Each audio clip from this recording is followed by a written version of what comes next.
আসসালামু আলাইকুম গাইস, আশা করি সবাই ভালো আছেন। একটি বোনের ডেলিভারি হওয়ার সময় তাকে নিয়ে গাড়িতে রওনা দিছিল। হঠাৎ করে প্রচুর পরিমাণে বন্যা হয়েছে, রাস্তা প্রচুর পরিমাণে তলাইয়ে গেছে।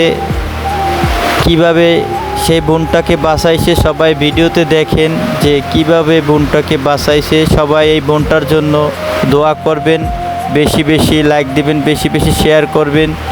বোনটার বাচ্চা যেন যত তাড়াতাড়ি সুস্থভাবে জানি হয়, বোনটাও জানি সুস্থ থাকে।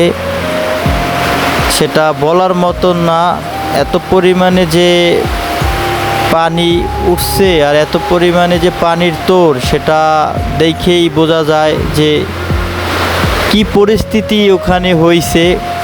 আশা করি সবাই এর জন্য দোয়া করবেন, যেন সে সুস্থ থাকে, তার বাচ্চারাও যেন সুস্থ থাকে। আমার বলার ভাষা নাই।